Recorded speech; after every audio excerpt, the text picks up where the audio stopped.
हो जाए जो दीदारे यार तो कहाँ यासो अलम रहते हैं। हो जाए अगर दीदारे यार तो कहाँ यासो अलम रहते हैं।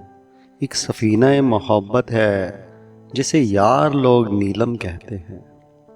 वादी नीलम से जुड़ी बेशुमार यादों में से एक याद ये भी है कि जब मैं रात के पिछले पहर अड़ंकेल की यख बस्ता फिजा में हाफ बाजू टी शर्ट पहने सिगरेट से सिगरेट सुलगाते हुए जगमगाते चौंदवी के चांद की रोशनी में धीरे धीरे कदम उठाता बेमकसद चला जा रहा था।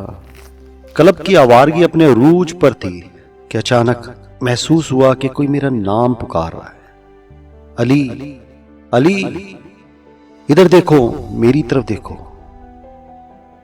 मैं ही हूं वो जिसके लिए तुम लाहौर से मुशक्कतें झेल कर हर 3 माह बाद यहां आ मौजूद होते हो। देखो मुझे, देखो मुझे, इस पूरे चांद की रोशनी में देखो मुझे, इस हवा में महसूस करो मुझे। डरो नहीं, डरो नहीं कि आज तुम्हारी महबूब तुमसे हम कलाम है। मैं ही हूं वो नीलम जो सदियों से खामोशी की चादर ओढ़े सो रही थी। हाँ, तुम्हारी दीवानगी ने मुझे जगा दिया। आओ मुझसे बातें करो, आओ मुझसे बातें करो, अपनी इस महबूब से बातें करो जिसके लिए तुम यूं हर 3 माह बाद दौड़े चले आते हो। दोस्तों, मैं दीवानावार इधर उधर देखने लगा, बार बार इधर उधर देख रहा था। वो आवाज कहीं और से नहीं, कहीं और से नहीं, मेरे दिल से निकल रही थी और दिमाग में दम तोड़ रही थी। ऐसी आवाज, अली, अली, इधर आओ, ढूंढो मुझे, मुझे तलाश करो, मैं तुम्हारे अंदर ही कहीं हूं। मुझे महसूस करो। मुझे देखने वाले तो रोज दिन रात मुझे देखते हैं मगर मुझे महसूस नहीं कर पाते। तुम मुझे महसूस करो, इन जज्बों को हवा दो जो तुम्हें यहां खींच लाते हैं। लोगों के लिए मैं पहाड़ों में गिरी एक वादी हूं। कोई मुझे मरी के पहाड़ों से तशबीह देता है तो कोई नारान के पहाड़ों से मिलाता है। तुम मुझे महसूस करो, मुझे अपने अंदर समो कर उन तक जाओ जो कहते हैं पहाड़ देखने जाते हो तो इतनी दूर क्यों, मरी में भी तो पहाड़ है। जाकर उन्हें बताओ कि मेरा हुस्न क्या है, मेरे मौसम कैसे हैं।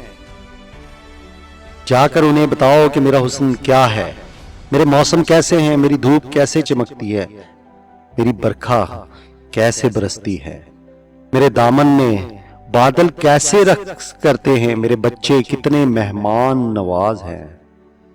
मैंने अपने बच्चों को भूखा सोना सिखाया है मगर वो कभी मेहमान को भूखा नहीं सोने देते। जाओ, जाकर बताओ मैदानों में, बताओ उन्हें कि जब चांद मेरे माथे पर चमकता है तो कैसे कैसे राज आश्कार होते हैं। उन्हें बताओ कि मैं पहाड़ों में गिरी फकत एक वादी नहीं, मैं सांस लेती एक हकीकत हूं। उन्हें बताओ कि मैं फकत पहाड़ों में घिरी एक वादी नहीं, मैं सांस लेती हकीकत हूं। मेरे पहाड़, मेरे दरिया, मेरे नदी नाले, मेरे हरे भरे जंगल, मेरे खेत खलियान, मेरी गोद में खेलते मोएशी, मेरी फिजाओं में उड़ते परिंदे, मेरी आगोश में सोने वाली हजारों बरस की तारीख, मेरी आगोश में सोने वाली हजारों बरस की तारीख। ये सब सांस लेते हैं, ये सब सांस लेते हैं, इन सब में जिंदगी भरी है। मैदानों में बसने वालों को बताओ कि मैं अपने चाहने वालों में जिंदगी भर देती हूं। मैं अपने दीवानों पर सब निछावर कर देती हूं। सुनो, गौर से सुनो, इस झरने की आवाज सुनो। देखो, गौर से देखो, इस चांद की रोशनी में चमकती बर्फ से ढकी पहाड़ की चोटी को देखो। महसूस करो, इस खुशबू को महसूस करो जो मेरे दामन के सिवा तुम्हें और कहीं भी ना मिलेगी। सोचो, सोचो और याद करो, तुम इससे पहले भी कई बार यहां आए। क्या पहले कभी ऐसा मंजर देखा? क्या कभी मुझे यूं अपने अंदर सरायत करते महसूस किया? क्या कभी पूरे महताब की रोशनी में मेरा जलवा देखा? नहीं, اس سے پہلے تمہارا عشق معراج کو نہیں پہنچا تھا. اب سمولو مجھے اپنے اندر. اب تم جہاں جاؤ گے میرا پرتو بن کر رہو گے. جان لو میں فقط پہاڑوں میں گھری ایک وادی نہیں، میں نیلم ہوں، سانس لیتی نیلم، باتیں کرتی نیلم. میں آنکھیں بند کیے ایک جھکے درخت سے ٹیک لگائے کھڑا تھا. سگریٹ کب جل جل کر میری انگلیوں کو جلاتا ہوا راکھ ہو گیا، کچھ خبر نہ تھی. میں سودائی ہو چلا تھا، دیوانہ ہو چلا تھا. نیلم کی آواز اب بھی میرے دل و دماغ کے درمیان سفر میں تھی. اس کے الفاظ کی گونج میں اپنے کانوں میں سن رہا تھا. ہر برفانی ہوا کا جھونکا اس کا لمس لگتا تھا. مجھے اپنی انگلیوں کے جلنے کا احساس بھی نہ تھا. یوں ہی درخت سے ٹیک لگائے نہ جانے کتنے منٹ، کتنے گھنٹے، کتنے پہر گزر گئے، مجھے کچھ نہیں خبر. مجھے لگ رہا تھا کہ میں جیسے ازل سے یہاں ہوں اور ابد تک یہیں ان پہاڑوں کی مانند استادہ رہوں گا.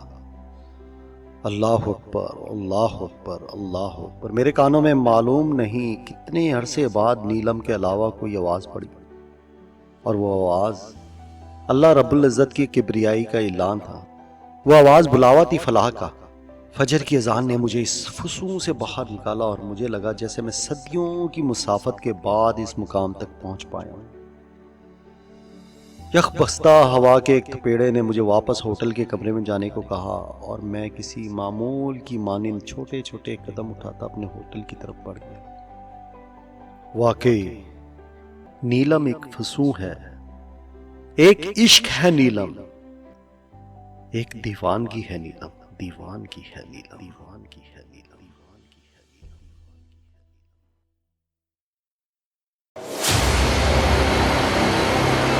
اس طرح کی مزید بہترین ویڈیوز کے لیے چینل سبسکرائب کریں. علی شاہ اردو پوئٹری.